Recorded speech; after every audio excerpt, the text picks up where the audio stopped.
প্রিয় শিক্ষার্থীবৃন্দ, রাজশাহী কোর্ট একাডেমির অনলাইন ক্লাসের পক্ষ থেকে সকলকে আন্তরিক শুভেচ্ছা অভিনন্দন। আশা করি তোমরা সকলেই ভালো আছো। আমরা আজকে নবম শ্রেণীর ব্যবসা উদ্যোগের ক্লাস নিব। গতদিন আমরা ব্যবসা উদ্যোগের ক্লাস নিয়েছিলাম এক মালিকানা ব্যবসা। আজকে আমরা নিব অংশীদারি ব্যবসা। তো অংশীদারি ব্যবসা সবচেয়ে প্রাচীন এবং জনপ্রিয় ব্যবসা। সর্বপ্রথম পৃথিবীতে অংশীদারি ব্যবসায় শুরু হয় এবং এই অংশীদারি ব্যবসা করার ফলে অনেক অসুবিধাগুলোর লক্ষ্য করা যায়। স্বল্প মূলধন, স্বল্প পুঁজি, স্বল্প লাভ, স্বল্প সংখ্যা, এইগুলো লক্ষ্য করে ব্যবসায়িক চিন্তাবিদরা মনে করে যা ব্যবসাটাকে আরও ব্যাপক, বড় আকারে, বড় পরিধিতে ব্যবসাটা করা যায়। তখন নতুন একটি ব্যবসার উদ্ভব ঘটে, সেটি হচ্ছে অংশীদারি ব্যবসা। তাই আজকে আমি তোমাদেরকে অংশীদারি ব্যবসা নিয়ে আলোচনা করব। তোমরা অবশ্যই মনোযোগ সহকারে শুনবে। এটি একটি গুরুত্বপূর্ণ বিষয় এবং সঙ্গে খাতা কলম রাখবে। প্রয়োজন হলে তুমি লিখে নিতে হবে। কারণ প্রত্যেকটা ক্লাস তুমি যদি একটু মনোযোগ সহকারে শোনো, তাহলে ওখান থেকে তুমি অনেক কিছু শিখতে এবং জানতে পারবে। হ্যাঁ, তো এটাই তোমাকে প্র্যাকটিস বা অনুশীলন করতে হবে। এই যে মনোযোগ সহকারে শোনা এবং সেটা বা লেখা, এইটা এক ধরনের অনুশীলন, প্র্যাকটিস। এই প্র্যাকটিসটা তুমি যদি আজকে করতে পারো, তাহলে পরবর্তীতে তুমি যেখানেই যাও, যে কর্মই করো না কেন, তখন এটাকেই তুমি অ্যাপ্লাই করবা। অ্যাপ্লাইয়ের মাধ্যমে তুমি দেখবা তুমি খুব দ্রুত আয়ত্ত আনতে পারছো প্রত্যেকটা জিনিস। হ্যাঁ, এবং মনে রাখতে পারছো। মনে রাখার একটা পদ্ধতি, এই অনুশীলনটা তোমাকে নিয়মিত করতে হবে এবং প্রত্যেকের কথাগুলো, টিচারদের কথাগুলো মনোযোগ সহকারে শুনলে অবশ্যই দেখবা তুমি এটা অনেক দিন ধরে রাখতে পারবা নিজের মেধায়। তাই যাই হোক, আজকে আমরা অংশীদারি ব্যবসা কাকে বলে, এটা কী ধরনের এবং এই ব্যবসা করলে কি কি সুবিধা পাওয়া যায় এবং এই ব্যবসায় কি কি অসুবিধা আছে, হ্যাঁ, সেই বিষয় নিয়ে আজকে আমরা আলোচনা করব। এখন অংশীদারি ব্যবসা কাকে বলে প্রশ্ন আছে, যেমন অংশীদারি ব্যবসা কাকে বলে, এটা লিখে নিতে পারো। প্রশ্ন, অংশীদারি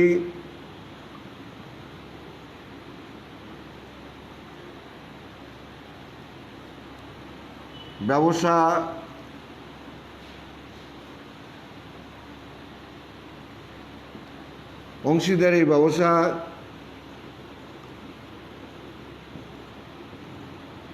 কাকে বলে? এটা ধরো একটা জ্ঞানমূলক প্রশ্ন। এই অ্যান্সারটা তুমি যখন করতে পারবা, তখন এটার জন্য তুমি অবশ্যই 1 নম্বর পাবা। এই জ্ঞানমূলক প্রশ্ন তুমি 1 নম্বর পাবা। এবার আমরা উত্তরে যাই।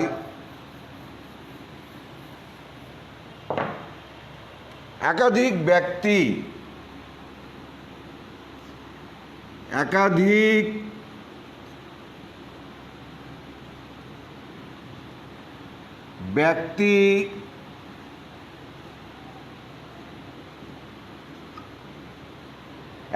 ব্যক্তি মিলে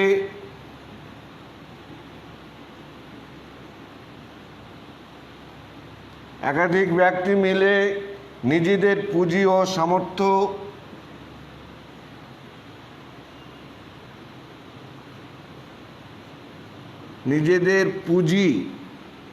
পুঁজি মানে তো বুঝো, পুঁজি মানে মূলধন, নিজেদের পুঁজি সামর্থ্য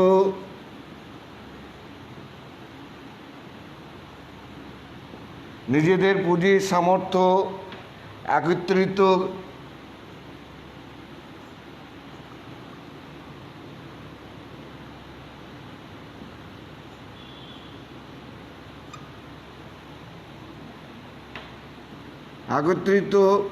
ও চুক্তিবদ্ধ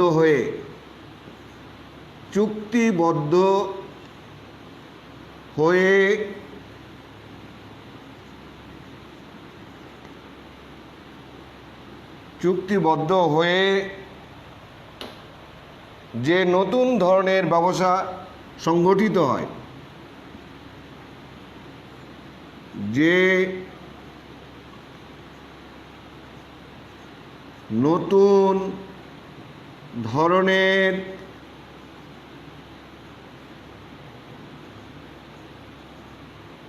ব্যবসা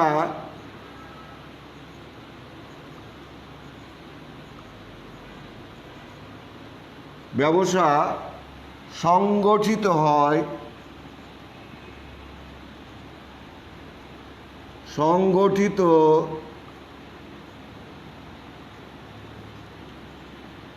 হয়,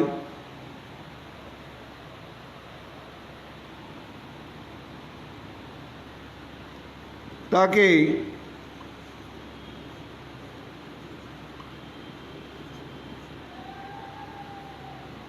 এক অংশীদারি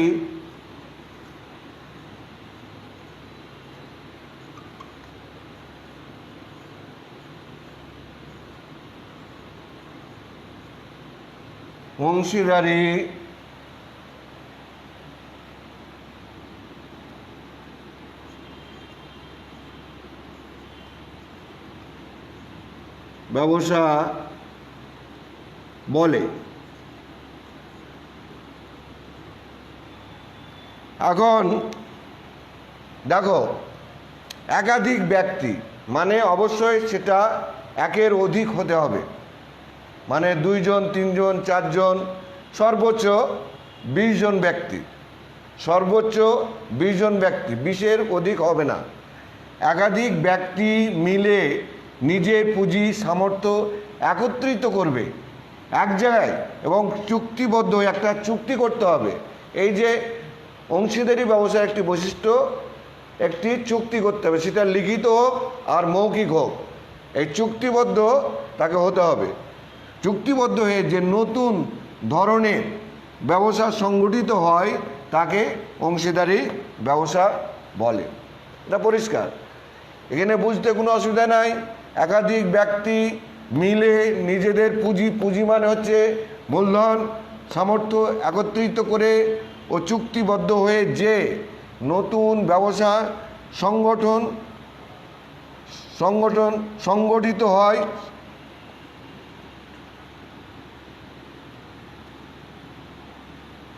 সংগঠিত হয় তাকে অংশীদারি ব্যবসা বলে। এটা পরিষ্কার। তাহলে এই আমরা আজকে শিখলাম কি অংশীদারি ব্যবসা কাকে বলে, অংশীদারি ব্যবসা কাকে বলে। এর আগে আমরা শিখেছিলাম এক মালিকানা ব্যবসা, আজকে শিখলাম অংশীদারি ব্যবসা কাকে বলে। অংশীদারি ব্যবসা মানে সেখানে অনেকজন অংশগ্রহণ করে, এটা হচ্ছে অংশীদারি। হ্যাঁ, তাহলে আমি মিশে ফেললাম।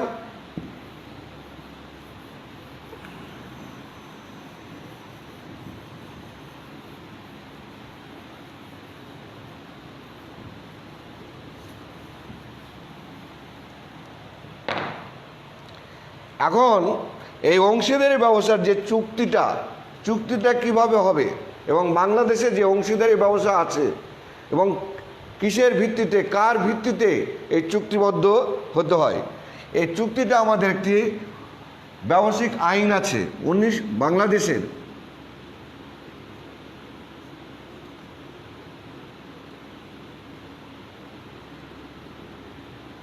বাংলাদেশের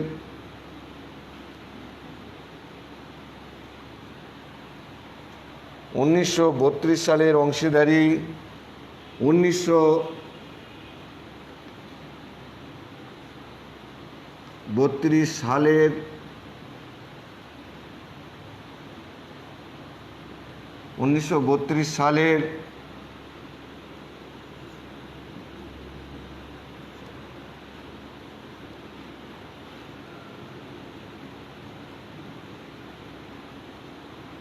অংশীদারি আইন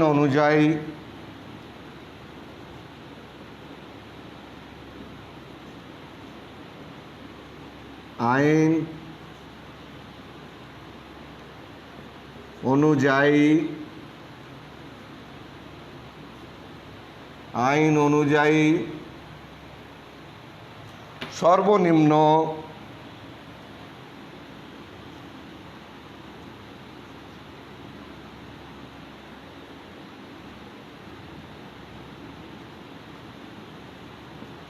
সর্বনিম্ন 2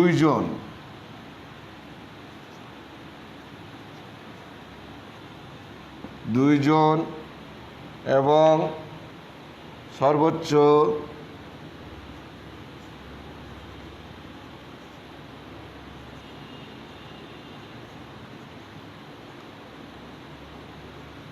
সর্বোচ্চ 20 জন অংশীদারকে বোঝায়। 20 জন, সর্বোচ্চ 20 জন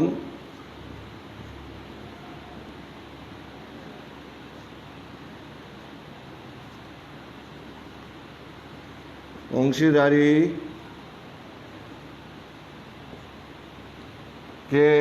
বোঝায়।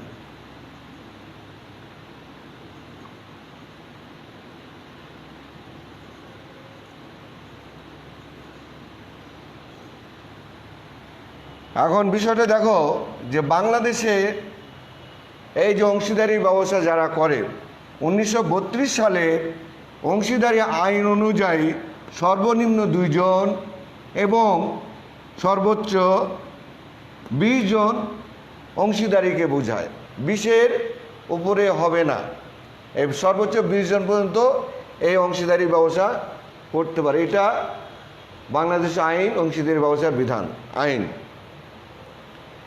এটা গেল তোমার অংশীদারি ব্যবসা। এরপরে আমরা আরেকটা লিখব যে বাংলাদেশের, তাহলে লিখে নাও,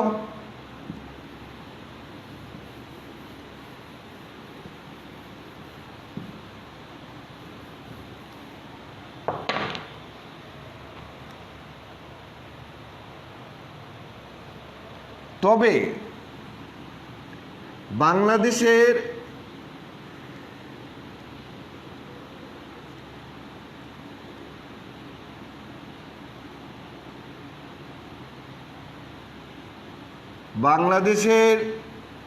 ব্যাংকিং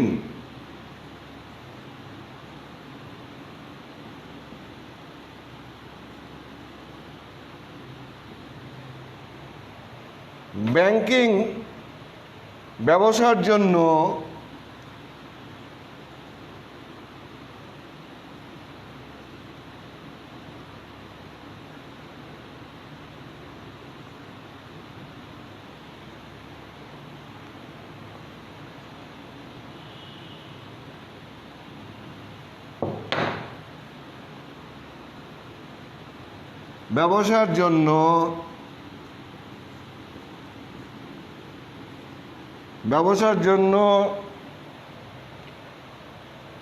সর্বোচ্চ সদস্য সংখ্যা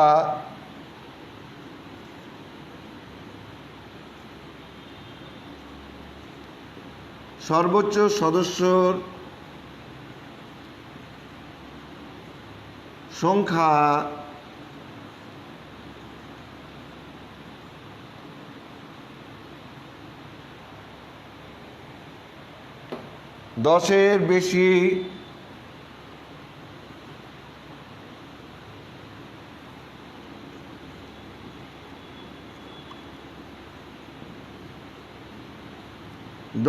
বেশি হবে না।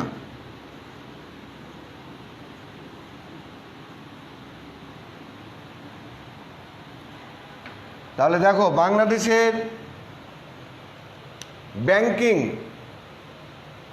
ব্যাংকিং ব্যবসার জন্য সর্বোচ্চ সদস্য সংখ্যা 10-এর বেশি হবে না। ব্যাংক, এখন প্রশ্ন আসতে পারে যে স্যার ব্যাংক কি, ব্যাংক আর ভিতরে ঢুকলো কেন? বাংলাদেশে অনেক ব্যাংক আছে, সরকারি ব্যাংক আছে, বেসরকারি ব্যাংক আছে, প্রাইভেট ব্যাংক আছে। এখন এই যে প্রাইভেট ব্যাংকগুলো এটা কিন্তু একটা ব্যবসা প্রতিষ্ঠান। প্রাইভেট ব্যাংকগুলো কিন্তু একটা ব্যবসা প্রতিষ্ঠান, এরা কিন্তু ব্যবসা করে। এগুলো হচ্ছে ব্যক্তি মালিকানা ব্যবসা প্রতিষ্ঠান, প্রাইভেট ব্যাংক। এখন এই প্রাইভেট ব্যাংকে এই জন্য বলা হচ্ছে যে বাংলাদেশের ব্যাংকিং ব্যবসার ক্ষেত্রে সর্বোচ্চ সদস্য সংখ্যা 10 জন বেশি হবে না। তাহলে এই প্রাইভেট ব্যাংকগুলোতে যারা ব্যবসা করতে চায়, ব্যবসা করবে ব্যাংক নিয়ে, সর্বোচ্চ 10 জন শেয়ার হোল্ডার থাকবে, 10 জন অংশগ্রহণ করবে। এই 10 জন মিলে একটা ব্যাংক তৈরি করবে। যেমন ধরো যে প্রাইভেট ব্যাংক কোনগুলো? Mercantile bank, on bank, national bank, তারপরে এবি ব্যাংক, তারপর যমুনা ব্যাংক। বাংলাদেশে অনেক প্রাইভেট ব্যাংক আছে। এই ব্যাংকগুলো হচ্ছে সম্পূর্ণ ব্যক্তি মালিকানাধীন। এই জন্য এখানে স্পষ্ট করে বলা হয়েছে, সুস্পষ্ট করে 10 জনের বেশি এখানে মালিক থাকতে পারবে না বা শেয়ার হোল্ডার থাকতে পারবে না। এটা তোমার 1932 সালের ব্যবসায়িক আইন অনুযায়ী। এই গেল ব্যাংক ব্যবসার ক্ষেত্রে প্রযোজ্য হবে এটা।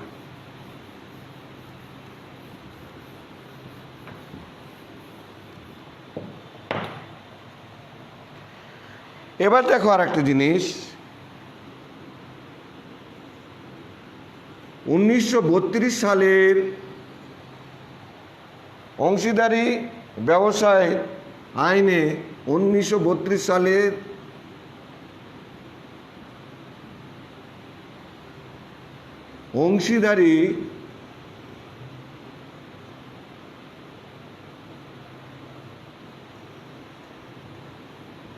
অংশীদারি ব্যবসায়িক আইনের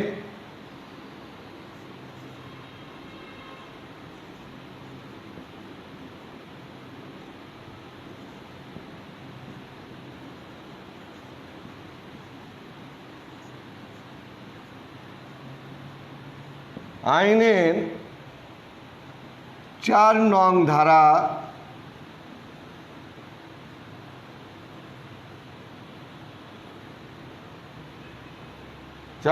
ধারা মতে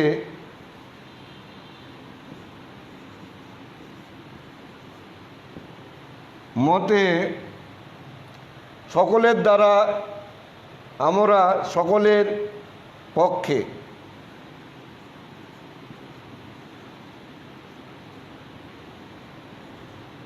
সকলের দ্বারা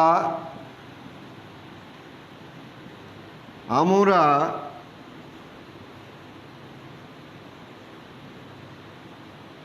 সকলের পক্ষে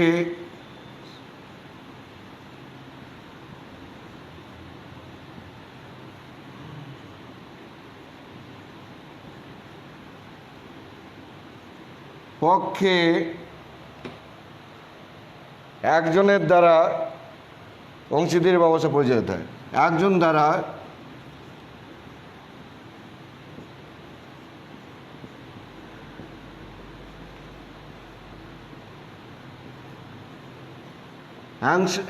দ্বারা অংশীদারি ব্যবসা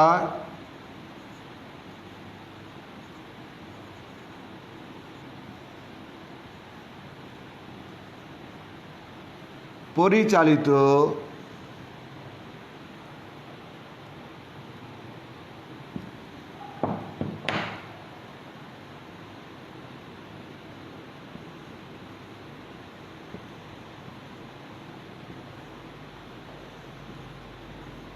হয়। এখানে বিষয়টা দেখো, লক্ষ্য করো যে 1932 সালের অংশীদারি ব্যবসা আইনের 4 নং ধারার মতে সকলের দ্বারা আমরা সকলের পক্ষে একজন অংশীদারি ব্যবসা পরিচালিত হয় এবং প্রত্যেকটা ব্যাংকের একটা কমিটি আছে। এই কমিটিতে বিভিন্ন পদের লোক আছে এবং তাদের পরিচালক আছে, এমডি থাকে, এমডি ম্যানেজিং ডাইরেক্টর, এমডি। এই যে সকল মালিকের পক্ষে নির্বাচিত পরোক্ষ প্রত্যক্ষভাবে তাদের পক্ষে একজন প্রতিনিধি দায়িত্ব পালন করবে। এটা সুস্পষ্ট 1932 সালের অংশীদারি ব্যবসা আইনের 4 নং ধারায় উল্লেখ করা আছে। এগুলো চুক্তিবদ্ধতে থাকবে। মিশিয়ে ফেললাম।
এখন অংশীদারি চুক্তিপত্র কাকে বলে?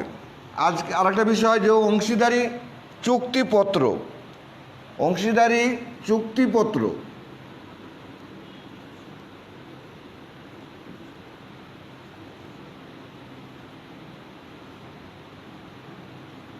অংশীদারি চুক্তি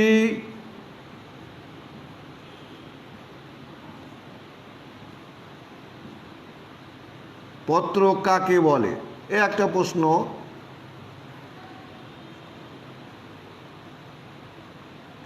এটার মান হচ্ছে 1। মনে করো এটা একটা প্রশ্ন।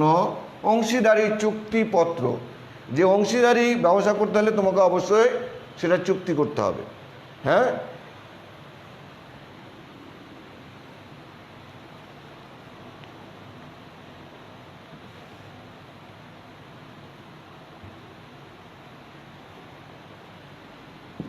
এটা প্রশ্ন। এই আর উত্তরটা আমরা লিখি, তোমরা খাতায় লিখে নিবে, কারণ এগুলো খুব গুরুত্বপূর্ণ। এগুলো তোমার পরীক্ষা আসবে, এগুলো পরীক্ষা অবশ্যই আসবে।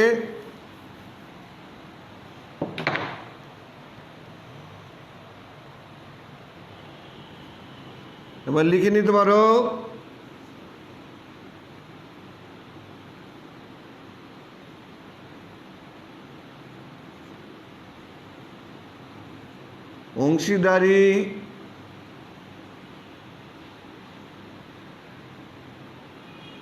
অংশীদারি চুক্তিপত্র হলো এমন একটি অংশীদারি চুক্তিপত্র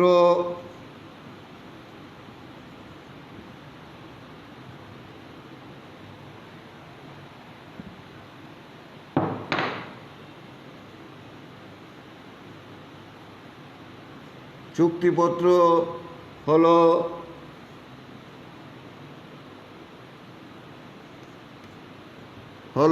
এমন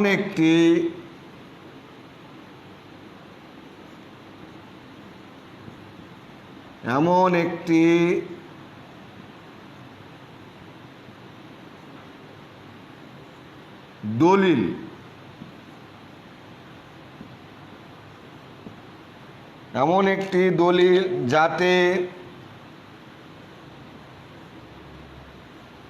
যাতে উক্ত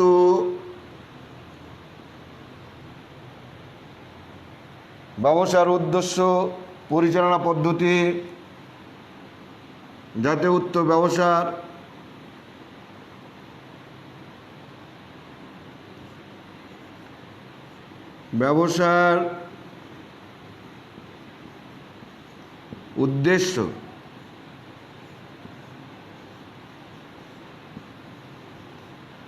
উদ্দেশ্য, পরিচালনা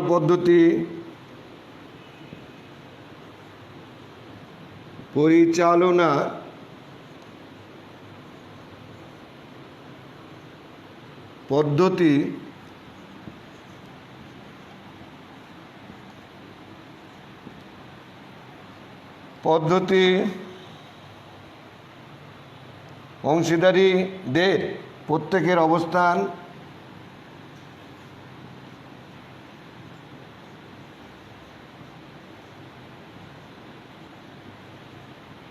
অংশীদারীদের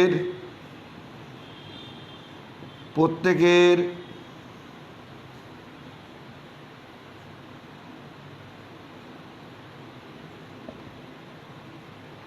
অবস্থান,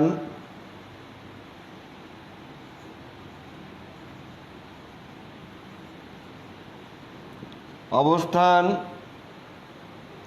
দায়িত্ব, কর্তব্য,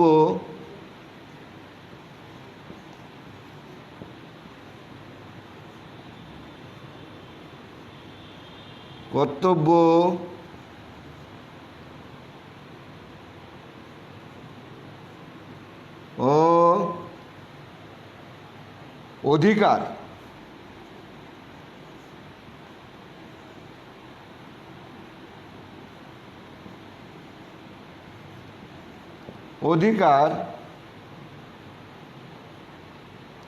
বিরোধ মীমাংসা,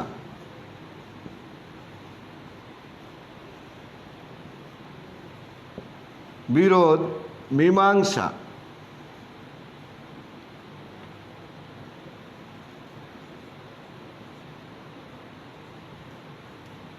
মীমাংসা, করার পদ্ধতি,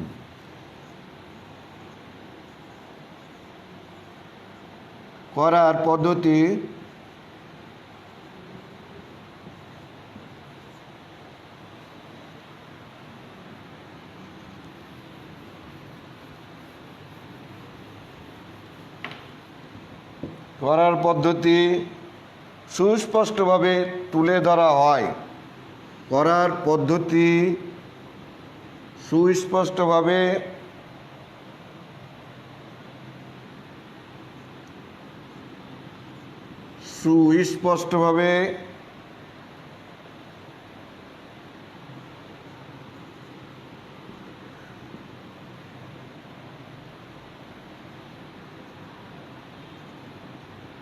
সুস্পষ্টভাবে তুলে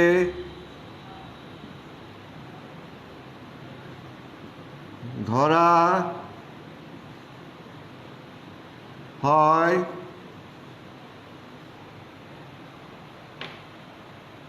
তাকে অংশীদারি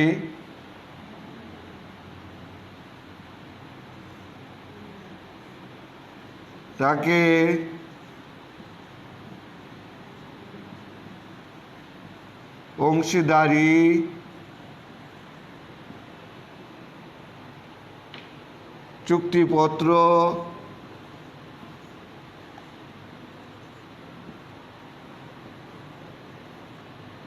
বলে।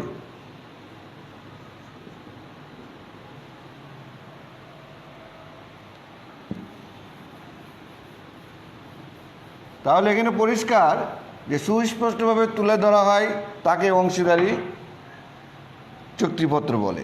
এই যে অংশীদারি চুক্তিপত্র অবশ্যই তোমাকে এটা করতে হবে, এটা লিখিত হোক আর মৌখিক হোক। এই চুক্তি না করলে তোমার অংশীদারি ব্যবসা করা যাবে না, হবে না। এই গেল অংশীদারি চুক্তিপত্র। এবার আরেকটা বিষয় নিয়ে আলোচনা করি, নিবন্ধন। আরেকটা বিষয় নিয়ে আলোচনা করব, নিবন্ধন বা রেজিস্ট্রেশন।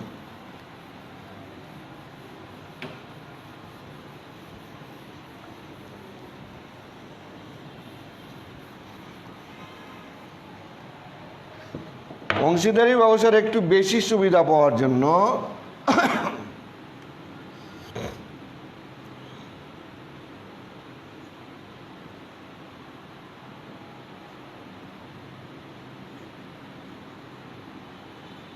অংশীদারি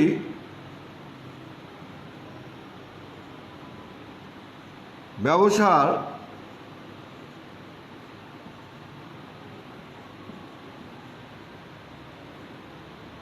বেশি সুবিধা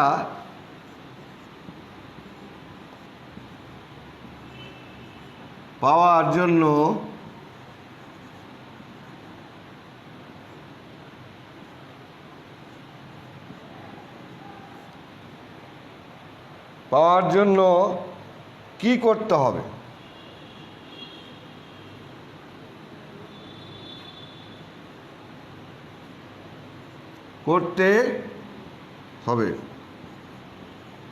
বিষয়টা হচ্ছে যে আমরা তো ব্যবসা করি, আমাদের উদ্দেশ্য হচ্ছে একটাই, যে মুনাফা অর্জন করা। এখন যেখানে মুনাফা বেশি পাওয়া যাবে সেই ব্যবস্থাগুলো হয়তো আমরা অবশ্যই করব। ব্যবসায়িকরা সবসময় চেষ্টা করে যত বেশি মুনাফা করা যায়। তাহলে অংশীদারি ব্যবসার বেশি সুবিধা পাওয়ার জন্য কি করতে হবে?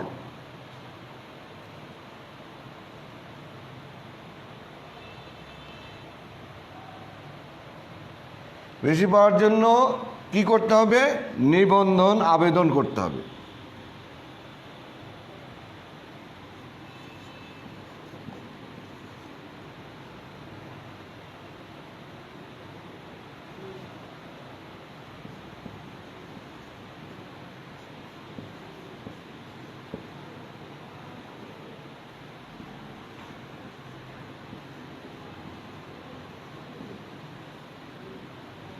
আবেদন করতে হবে।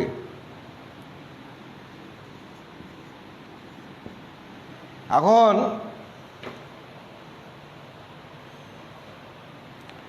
এই যে ব্যবসার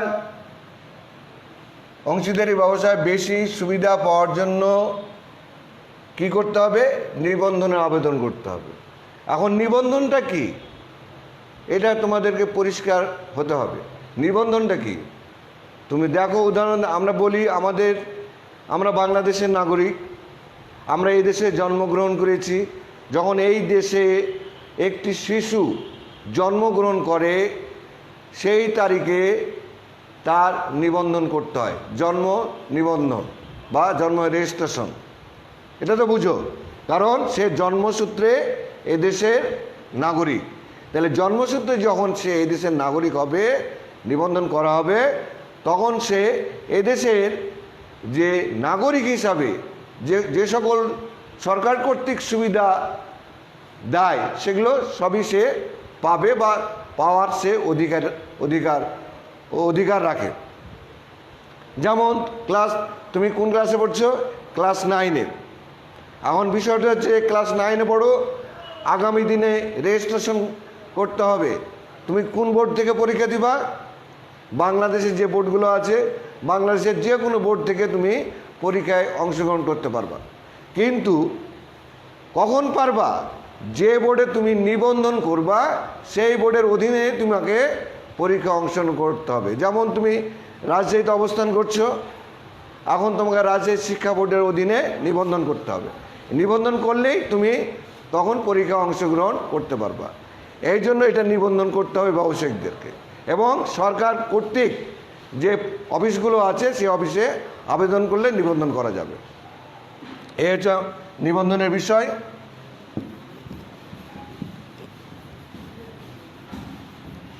এরপরে তোমাদের কিছু আমি বাড়ির কাজ দেবো। এই বাড়ির কাজটা তোমরা প্রথমটা লিখে নিও।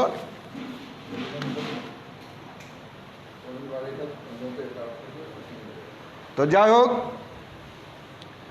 আজকে বাড়ির কাজ দিচ্ছি না, আমার সময় প্রায় শেষ। পরিশেষে রাজশাহী কোর্ট একাডেমির অনলাইন ক্লাস এর পক্ষ থেকে সকলকে আবারও শুভেচ্ছা অভিনন্দন জানাচ্ছি। ও সকলেই ভালো থাকো, সুস্থ থাকো এবং পড়াশোনার প্রতিদিন অনুশীলন করো। সকলকে ধন্যবাদ।